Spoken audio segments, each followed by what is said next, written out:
একটি রাজার মনে তিনটি প্রশ্ন ছিল।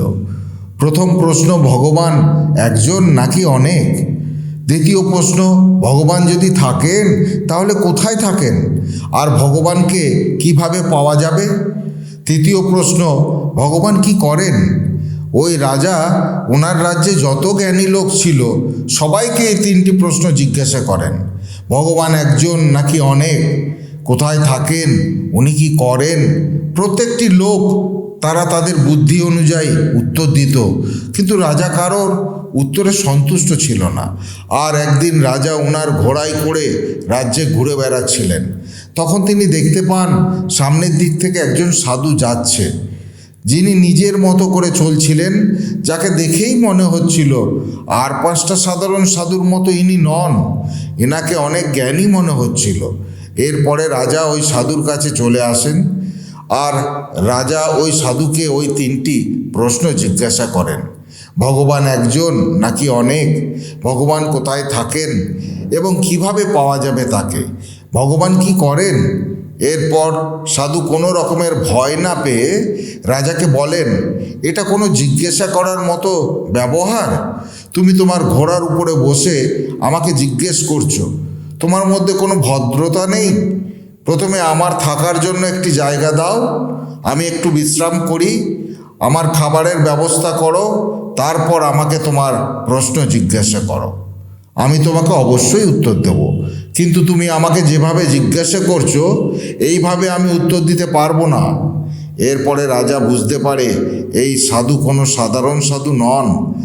এরপর পাশেই রাজার একটি বাগান ছিল। রাজা ওই সাধুকে ওই বাগানে নিয়ে যান। ওই বাগানের মধ্যে রাজার ছোট্ট একটি কুঠির ছিল, সেখানে সমস্ত রকমের ব্যবস্থা ছিল। সাধুকে ওই কুঠিরের মধ্যে থাকতে বলেন। এরপর সাধু বিশ্রাম করা শুরু করেন। 2 দিন পর রাজা সাধুর কাছে ফিরে আসে, আর সাধুকে বলেন, বাবা, আমার ওই 3টি প্রশ্নের উত্তর দিন। এরপর সাধু বলে, তুমি কি একাই শুনতে চাও নাকি সবার সামনে শুনতে চাও? এরপরে রাজা বলে, যদি সবার সামনে উত্তর দিতেন তাহলে তো আরও ভালো হতো, সবাই বুঝতে পারত। এরপরে সাধু বলে, ঠিক আছে, তাহলে তুমি সবাইকে একত্রিত করে নাও। এরপরে রাজা বলেন, কিন্তু বাবা, 2-1 দিনের মধ্যে তো আমার সমস্ত লোকজনকে আমি জোগাড় করতে পারবো না, কারণ সবাই অনেক দূরে দূরে থাকে, আর সবাইকে একত্রিত করার জন্য আমার বেশ কিছুটা সময় লাগবে।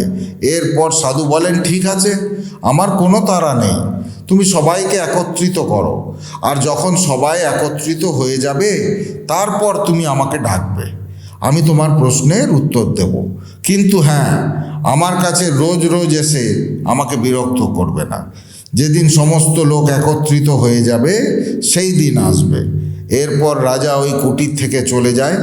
এরপর রাজা ও রাজার মন্ত্রীরা মিলে 1 মাস পরের একটি তারিখ ঠিক করেন যে এই দিনে সমস্ত লোক একত্রিত হবে, আর সাধু সবার সামনে ওই 3টি প্রশ্নের উত্তর দেবেন। এরপরে রাজা ওই সাধুর কাছে আসা বন্ধ করে দেয়। এদিকে সাধু খুশিতেই ছিল, সে পুজো পাঠ করত, খাবার খেত এবং বিশ্রাম করত, আর চারিদিকে ঘুরে বেড়াতো। দেখতে দেখতে 1 মাস পার হয়ে যায়, আর সেই দিনটা চলে আসে যেদিন সাধুকে ওই 3টি প্রশ্নের উত্তর দিতে হবে। রাজা ওনার রাজ্যসভা থেকে লোকেদের পাঠায় যে তোমরা যাও আর সাধুকে এখানে নিয়ে এসো। রাজমহলে সবাই উপস্থিত ছিল। এরপর সাধুকে মহলে নিয়ে আসা হয়।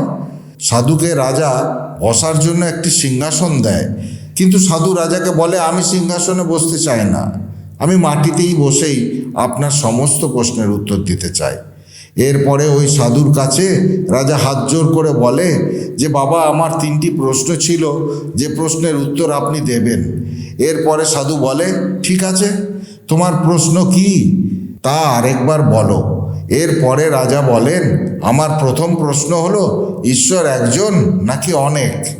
আমার দ্বিতীয় প্রশ্ন, ঈশ্বর কোথায় থাকেন আর ওনাকে কিভাবে পাওয়া যাবে? আমার তৃতীয় প্রশ্ন, ঈশ্বর কি করেন? এরপরে সাধু প্রথম প্রশ্নের উত্তরে বলেন যে, রাজামশাই, আমি তো সাধু, আমি বেশি পড়াশোনা করিনি, আর আপনি তো অনেক পড়াশোনা জানেন, আপনি গুনতেও জানেন, কিন্তু আমি তো তা জানি না। এরপরে সাধু বলেন, রাজামশাই আপনি এক কাজ করুন, আপনি কিছু সোনার মুদ্রা নিয়ে আসুন, আপনি গুনবেন, আমি বলবো। রাজা বলল ঠিক আছে। এরপর একটি থালাতে করে বেশ কিছু সোনার মোহর নিয়ে আসা হয়। এরপর রাজা গোনা শুরু করে। প্রথমে একটি মোহর হাতে নেন আর রাজা বলেন 1। এরপরে সাধু বলেন একদম ঠিক, এবার ওই মোহরটি পাশে রেখে দাও। এরপরে দ্বিতীয় মোহর হাতে নেয় রাজা আর বলেন 2। এরপরে সাধু বলেন তুমি মিথ্যা বলছো, দেখো তো তোমার হাতে কটা মোহর আছে, 1টি কি 2টি? রাজা বলে হাতে তো একটাই আছে। এরপর সাধু বলে তাহলে কেন 2 বলছো? তখন রাজা বলেন আমরা তো এইভাবেই গুনি। এরপরে সাধু বলেন ওটা তো লেখা আছে, কিন্তু দেখে তোমার কি মনে হচ্ছে? রাজা বলেন হ্যাঁ, হাতে তো একটাই আছে। এরপরে সাধু বলে তাহলে 2 কেন বলছো? এরপরে রাজা তৃতীয় মোহরটি হাতে নেয় আর বলেন 3।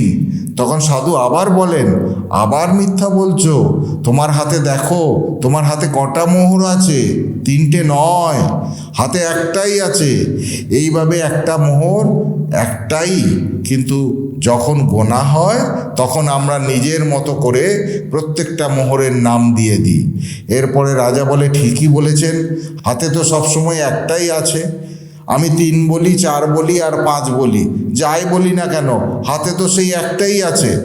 এরপর সাধু বলে এইভাবে ভগবানও একজনই, যে প্রথমবার দর্শন পেয়েছে সে 1 ভেবেছে, যে দ্বিতীয়বার দর্শন পেয়েছে সে 2 জন ভেবেছে, যে তৃতীয়বার দর্শন পেয়েছে সে 3 জন ভেবে নিয়েছে, কিন্তু ভগবান কেবলমাত্র একজন। এরপরে রাজা হাত জোর করে সাধুকে বলে বাবা, এমন সমাধান আমি এর আগে কখনো পাইনি, আমি মেনে নিচ্ছি যে ঈশ্বর কেবলমাত্র একজনই। এরপরে রাজা বলেন এবার আমার দ্বিতীয় প্রশ্নের উত্তর দিন, ঈশ্বর কোথায় থাকে এবং কিভাবে পাওয়া যাবে? এরপর সাধু বলে তোমার এই প্রশ্ন শুনে তো আমার অনেক খিদে পেয়ে গেছে। এরপর রাজা বলে কি খেতে চান? এরপরে সাধু বলেন আমার জন্য 1 গ্লাস দুধ নিয়ে এসো। এরপরে সাধুর জন্য 1 গ্লাস দুধ আনা হয়। সাধু ওই দুধের মধ্যে একটি আঙ্গুল দিয়ে দুধটাকে ঘোরাতে শুরু করে। এরপর রাজা জিজ্ঞাসা করেন যে বাবা আপনি এটা কি করছেন? এরপরে সাধু বলে আমি শুনেছিলাম যে দুধের মধ্যে নাকি ঘি থাকে, আমি ভাবছিলাম ওই ঘিটা বার করে আমি খাবো।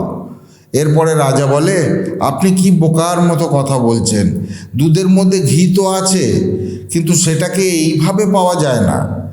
এরপরে সাধু বলেন তাহলে কিভাবে পাওয়া যাবে?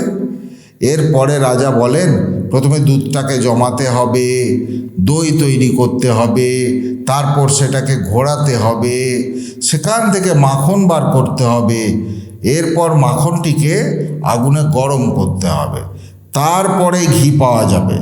যদিও ঘিটা দুধের মধ্যেই আছে, কিন্তু সেটা অত সহজে পাওয়া যায় না, তার একটা নিয়ম আছে, আর সেই নিয়মটা পালন করলেই তবেই ঘি পাওয়া যাবে।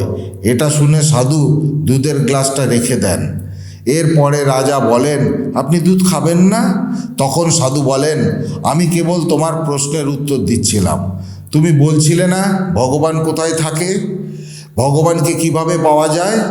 যেমন দুধের মধ্যে ঘি থাকে কিন্তু দেখা যায় না, একইভাবে ভগবান সব জায়গায় আছে, কিন্তু ভগবানকে পাওয়ার জন্য কিছু নিয়ম আছে, সেই নিয়ম পালন করলে তবেই ভগবানকে পাওয়া যাবে। এরপর রাজা হাত জোর করে সাধুকে প্রণাম করেন আর বলেন সত্যিই আপনার উত্তর অনেক সুন্দর ছিল, এমন উত্তর আমি এর আগে কখনো পাইনি। এরপরে রাজা বলে আমার শেষ আরেকটা প্রশ্ন আছে, ভগবান কি করেন? এরপরে সাধু বলেন তুমি প্রশ্ন জিজ্ঞাসা করছো আর আমি উত্তর দিচ্ছি, তাহলে তুমি এখন আমায় বলো তুমি আমার গুরু নাকি আমি তোমার গুরু? এরপরে রাজা বলেন আপনি তো আমার গুরু। এরপরে সাধু বলেন তাহলে এটা কি রকমের ব্যবহার, তুমি সিংহাসনে বসে আছো আর আমি মাটিতে বসে আছি? এরপরে রাজা বলেন তাহলে আমাকে কি করতে হবে? এরপরে সাধু বলেন তুমি সিংহাসন থেকে নেমে এসো, আমি ওই সিংহাসনে বসবো। এরপর সাধু সিংহাসনে গিয়ে বসে পড়ে আর রাজা নিচে এসে বসেন। এরপর রাজা তৃতীয় প্রশ্নের উত্তর শোনার জন্য অপেক্ষা করছিল, কিন্তু সাধু আর কোনো কিছুই বলছিল না। এরপরে রাজা বলেন, আপনি কোনো উত্তর দিলেন না তো? এরপরে সাধু বলেন, ভগবান এটাই করে, ফকিরকে রাজা করে দেয় আর রাজাকে ফকির করে দেয়, আর এটাই ভগবান সব সময় করে থাকেন, আর এটাই ভগবানের কাজ। প্রতিনিয়ত সবাইকে তাদের কর্ম অনুযায়ী পরিণাম দিতে থাকেন। এরপরে রাজা সাধুর কাছে হাত জোড় করে বলে, আমি আজ আমার 3টি প্রশ্নের উত্তর পেয়ে গেছি। এরপর সাধু ওই রাজাকে আশীর্বাদ দেয় এবং ওই রাজ্য থেকে চলে যান। বন্ধুরা, পুরাণ নাও ইউটিউব চ্যানেলের এই ভিডিওটি আপনাকে সমৃদ্ধ করলে সম্পূর্ণ শ্রদ্ধার সাথে কমেন্টে জয় শ্রীকৃষ্ণ লিখতে ভুলবেন না।